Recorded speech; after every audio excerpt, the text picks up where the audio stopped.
history's biggest lies you still believe? Germany started World War I. For over a century we've been told that. Textbooks, Hollywood films and even the Treaty of Versailles itself hammered home the war guilt clause, blaming Germany alone. In reality, the war was the result of a continent-wide system of entangled alliances, secret treaties, imperial rivalries and reckless mobilization timetables that turned a Balkan crisis into a global slaughter. France actively sought revenge for the Franco-Prussian War and funded Russian mobilization. Russia was the first great power to order general mobilization, knowing it meant war. Britain had secret commitments to France while pretending neutrality. Serbia's Black Hand orchestrated the assassination of heir Archduke Franz Ferdinand, which led to Austria-Hungary declaring war on Serbia, which that's how the war led to started a rapid escalation of conflicts between European powers. Germany certainly deserves blame, especially for the reckless blank check to Austria and the invasion of Belgium. But the idea that Kaiser Wilhelm single-handedly started the war was deliberate Allied propaganda that made the Versailles punishment seemed justified. The Vikings wore horned helmets. This idea came from 1800s opera costume designers who added horns for dramatic effect. In reality, Viking helmets like the Järmundby were simple, practical pieces of armor, often with a nose guard but never horns, since horns would have been dangerous and impractical in battle, giving enemies something to grab onto, and the horns could get stuck on tree branches during a raid. Archaeologists have found authentic Viking helmets confirming this. The confusion likely came from horned helmets discovered in Denmark that were over 3,000 years older than the Viking era. These were ceremonial, more like crowns than combat gear. Napoleon was short. Actually, Napoleon Bonaparte's height was around 5'6" to 5'7". So he was short. I mean, 5'6" to 5'7" is pretty short, man. I don't know, but he was short still. In modern terms, average or above average for his era. The myth began because his recorded height used the old French inch system, which made him seem smaller when converted incorrectly. He also appeared shorter next to his tall imperial guards, adding to the illusion. British propaganda, especially satirical cartoons by James Gilray, exaggerated his size to mock him as a small, angry man. This false image eventually inspired the term Napoleon. They were trying to make it seem like Napoleon had fucking small man syndrome, dude. Like he was angry because he was fucking short, and that's why he was doing all this shit. Dude, that is crazy. That is a crazy technique. Complex, linking short stature with overcompensating behavior based on a misunderstanding. The Trojan horse story, told in Greek and Roman works like Homer's Odyssey and Virgil's Aeneid, describes the Greeks hiding inside a giant wooden horse to infiltrate Troy after a decade-long war. However, no physical evidence of such a horse has ever been found. There's no way you're gonna trick a whole army like with a gift that's a massive wooden horse. Because when they're wheeling that shit, and I'm sure there's someone in the horse, like it's a whole fucking army who's gonna grunt or make some sound to give it away. Like, that story's always sounded fucking, like, fictional to me. Like, that's fucking crazy that, like, an enemy would give you a giant wooden horse and you wouldn't have any, like inspection of it or be fucking suspicious of it, dude. That's just nuts to me. Found, and the detailed versions were written 400 to 800 years after the supposed event. Archaeology confirms Troy was burned in 1200 BC, but not by a wooden horse. The tale was probably symbolic, or inspired by real tactics. Siege weapons covered in horse hides, ships referred to as seahorses, or even an earthquake that broke Troy's walls. The Einstein failed math myth is untrue. In fact, Albert Einstein was a math I've prodigy, never heard of that. mastering algebra and geometry by age 12 and calculus by 15. The myth likely began from a misunderstanding of the Swiss grading system, I where don't know how 6 was the people highest score instead of the could lowest think as in other Einstein failed European math. countries, making his top marks look like failures. Another source of confusion came from his first attempt at the Zurich Polytechnic entrance exam, which lot he of the did fail due to weak equations you scores need in to do for, like, languages, physics and history, and stuff is, like, biology, heavy but not math so. or physics. Einstein himself later clarified that he had never failed mathematics. The Great Wall of China can be seen from space. This myth began in 1754 when English writer William Stukeley claimed the wall was visible from the moon, and it was later... I think it's crazy how motherfuckers from 1754, which was before anyone's been to space, are making fucking claims that you could see the Great Wall of China from the moon. Like, bro, you don't fucking know what you could see from the moon. You've never been to the moon. No one from Earth has ever been to the moon then. So I think that's a bold fucking claim that you're just saying the Great Wall of China could be seen from the moon.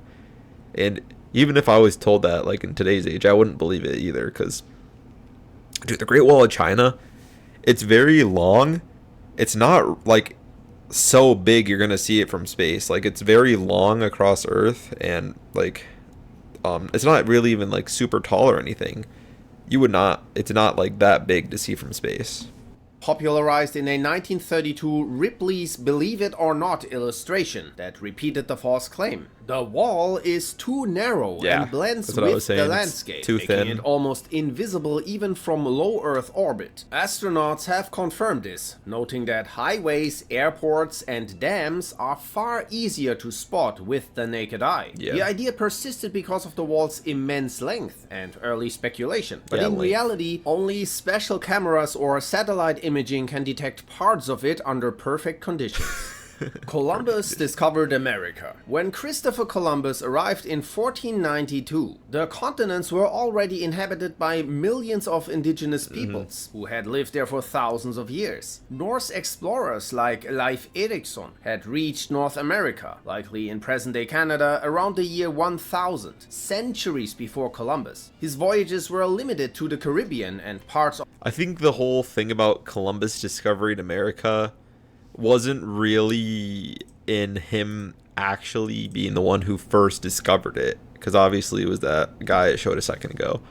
I think it was more of like someone from that area, and also like, dude, these people in like Europe, dude, they didn't even think there was fucking land there. Like on their maps, it was just water there. Like they were trying to do like the spice trades and shit, and they just found land because they thought it was like India or something. That's actually where the myth comes from.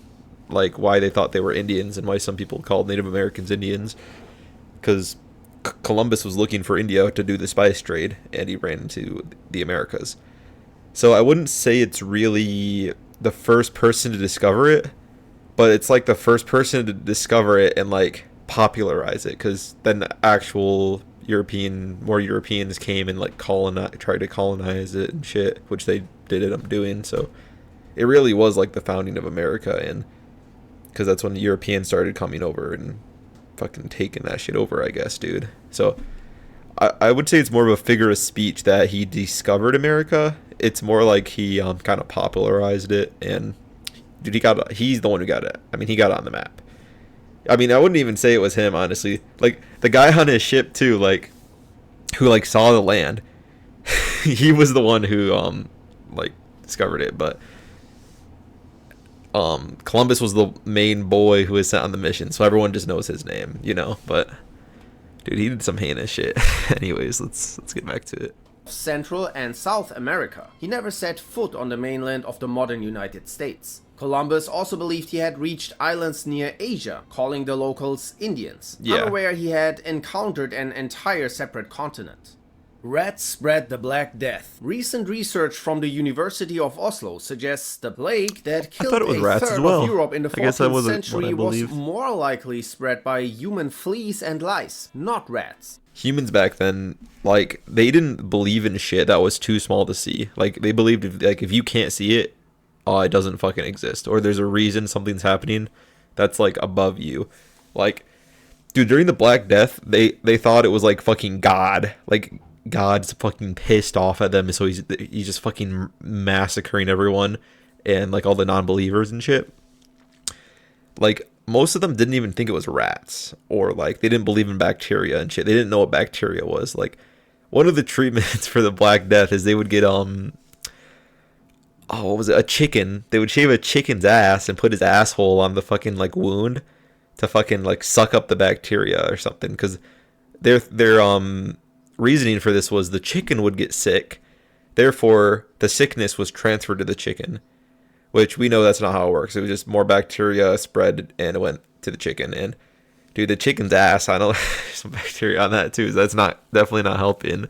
And they would also have leeches on them to suck the fucking bad blood out or something. I don't know. It was crazy. Like, they didn't think about gnats or fucking whatever the other one was, like ticks, right? Yeah, ticks as a cause for this, because most of them were like super religious and thought it was a religious reason, or like rats. But no, that for like the modern day person like me, I thought it was rats. I'm sure it was like somewhat rats, but it does make sense it would be more so fleas and ticks and stuff like that.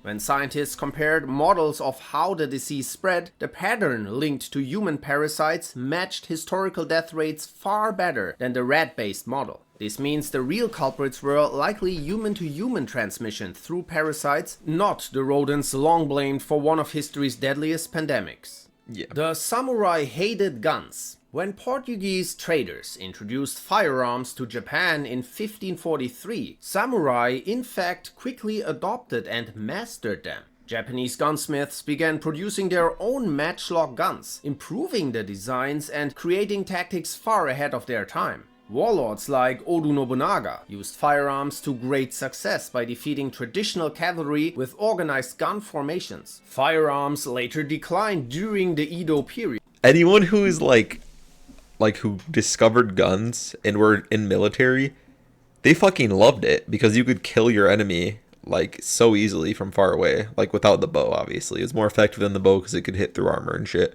So like people would think samurai wouldn't like guns, and that's because they would think, oh, it's their honor system, you know, they have this like fighting system. Dude, the warlords don't give a fuck. Like, if you're giving them guns and shit, like, they're gonna use them. Because, yeah, if you're guns against no guns, guns always win.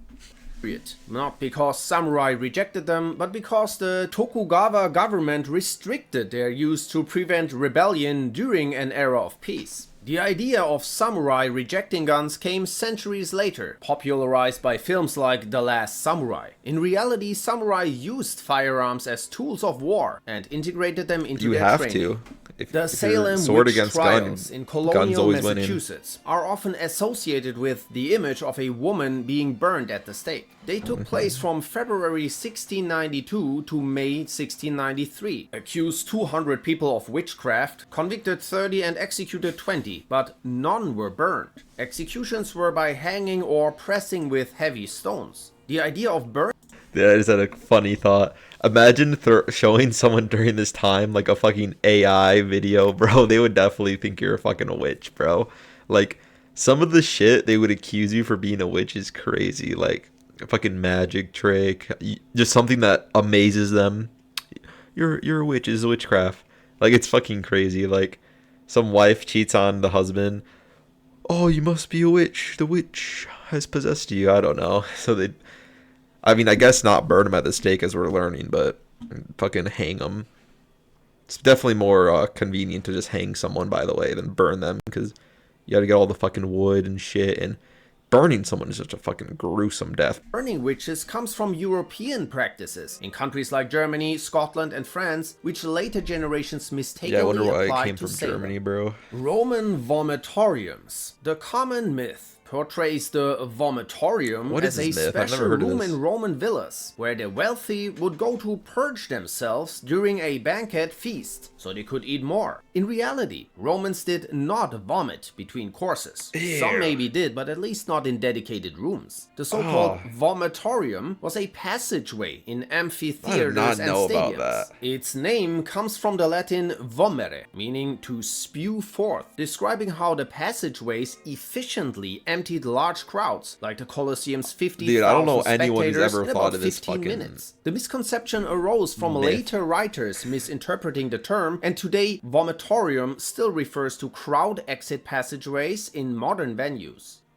Jesus' birthday. Most scholars agree that the exact date of Jesus' birth between 6 and 4 BC is unknown. The Gospels of Matthew and Luke, the only accounts of his birth, do not give a month or season, though Luke notes shepherds were tending flocks at night, which is unlikely in December. Some traditions calculate his birth by assuming the Annunciation, the Archangel Gabriel's visit to Mary, occurred on March 25th, placing his birth 9 months later on December 25th. Other traditions celebrate it on January 6th in the Eastern Orthodox Church or in spring or fall. December 25th likely originated from early Christians and Emperor Constantine to replace pagan festivals like Sol Invictus and Saturnalia, which celebrated the winter solstice and the return of the sun to encourage conversion.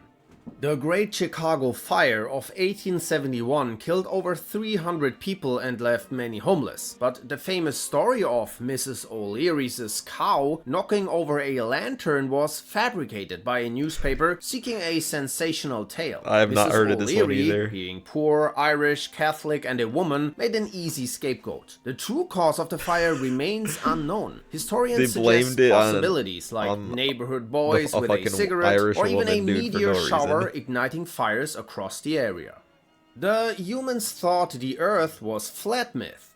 Educated people have known the Earth is round since ancient Greece. Philosophers like Pythagoras and Aristotle provided evidence for a spherical planet. Dude, I think everyone knows the Earth's century round. BC. And Eratosthenes even calculated its circumference with remarkable accuracy people in the 3rd century BC. The idea that medieval Europeans thought the Earth was flat is a myth popularized in the 17th and 19th centuries to depict a supposed conflict between science and religion. Christopher Columbus also did not set sail to prove the Earth was round. His crew feared the journey would take longer than expected because they underestimated the planet's size. The Cleopatra was Egyptian myth comes from the fact that she was the last ruler of Egypt and embraced many Egyptian customs I thought to she was rule Egyptian. effectively. But she was of Macedonian Greek ancestry from the Ptolemaic dynasty. The idea of her as a seductive Egyptian beauty is also exaggerated, fueled by Roman propaganda and later Hollywood. Her influence came from intelligence, charisma, and political skill.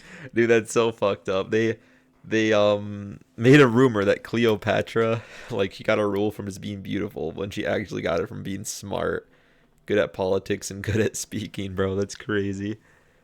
Not physical appearance. The story that she died from a snake bite is also unproven. Vincent van Gogh's ear. The story that Van Gogh cut off his entire ear in a fit of madness is untrue. He severed only the lower part of his left earlobe. Dude, either fucking way, that's fucking nuts. I thought it was false he cut off his ear to begin with. He still fucking cut off the bottom of his ear? Dude, that's fucking crazy. How mad do you have to be to cut your fucking half your ear off? Like, holy shit. I would say the myth's not fucking false. I mean, the myth wasn't he cut off his entire ear, he's cut his fucking ear off. I would say this cutting off the fucking earlobe at the bottom still counts as cutting your fucking ear off. Holy fuck, bro. That is crazy. During a period of severe psychological distress. The act may have been triggered by a heated argument with his friend Paul Gauguin, financial pressure, and fear of abandonment. Damn. People in the Middle Ages only lived to 30. The concept of life expectancy in ancient and medieval times is misunderstood. That early. While average life expectancy at birth was around 30 to 35 due to high infant and child mortality, those who survived childhood often lived well into their 50s or 60s. The low average reflects deaths in infancy, early childhood, and the dangers of childbirth, not imminent death after reaching adulthood. Skeletal evidence and historical records show many adults lived long lives, and since life expectancy is an average, the lifespan metric is heavily distorted by early deaths. The idea that Galileo was imprisoned for his heliocentric model is a myth. Nicolaus Copernicus published his heliocentric theory in 1543, way before Galileo, without punishment. Galileo's real conflict arose because he offended Pope Urban, who had been funding his research by publicly mocking him and not following the church's required procedures to validate the model. The issue was personal and political, not purely scientific. Okay, he was found guilty by the Inquisition and sentenced to house arrest, publicly not humiliating or a the dungeon. Pope, bro. I mean, Corsets they're gonna throw him in were jail. torture devices. While extreme tight lacing Never heard about that. harmful, most corsets back then were everyday supportive garments. They basically were like torture, but they helped shape it was fashionable optional. silhouettes, supported the back, and provided Social comfort pressure, and confidence. you know? Only a small number of wealthy women wore them for extreme waist reduction. For most, corsets were practical clothing rather than instruments of pain. Yeah. Paul Revere's midnight ride on April 18, 1775 was part of a coordinated effort by local patriots in the province of Massachusetts Bay to warn Minutemen of the approaching British army before the battles of Lexington and Concord. But Revere was not the only rider. William Dawes and several others also carried warnings. Contrary to popular myth, Revere also didn't shout, "The British are coming!" Most colonists still considered themselves British, so the phrase would have been confusing. This kind of goes with the Columbus one. It's still Paul Revere's ride. Sure, there's other people there, and sure, there was other people on the ship with Columbus, but he's still the guy who was like known for it, you know. So I don't think the myth was ever it was just him by himself. At least I never thought it was just him by himself. Obviously, there'd be more riders than just Paul Revere, but his ride relied on secrecy, using a network of riders, signal guns, and church bells to spread the alarm. The fame of Revere's ride comes mainly from Washington Irving's 1861 poem, which exaggerated his role as a lone hero. The Allies fought the Nazis to save Jews from the start. The idea that Nazis were universally opposed from the start because of their treatment of Jewish people is misleading. Dude, the US Anti-Semitism was widespread didn't care in the West until before Japan World War II, and Allied intervention was not initially motivated by a desire to stop the Holocaust. The scale of Nazi atrocities only became fully recognized once the genocide was revealed. The Holocaust succeeded in part because many countries refused to accept Jewish refugees, reflecting the broader indifference and prejudice of the time. The Library of Alexandria's single fire. The Library of Alexandria was not destroyed in a single catastrophic fire. Its decline happened gradually over centuries due to neglect, political conflict, and multiple events. I thought it was Julius on fire Caesar's too. fire in 48 BC damaged nearby ships and warehouses, but likely spared the main library. Later, the Serapeum Library, part of the Great Library of Alexandria, was destroyed by a Christian mob in 391 AD, and the Arab conquest in 642 AD. Dude, imagine they didn't fucking destroy it. You know how far ahead we would be in technology and shit if they didn't destroy all the world's knowledge? That's like if someone just wiped out Google, like right now, wiped out all the search engines, all available information to anyone. May have caused further losses. The library's demise was a slow process. The idea that Gandhi single-handedly freed India is a myth. While his non-violent movement mobilized millions and was crucial, independence in 1947 resulted from multiple factors. The contributions of other leaders like Nero and Subhas Chandra Bose, armed movements such as the Indian National Army, economic and political strain on Britain after World War II, and events like the 1946 Royal Indian Navy mutiny. The story of Emperor Nero fiddling while Rome burned never happened.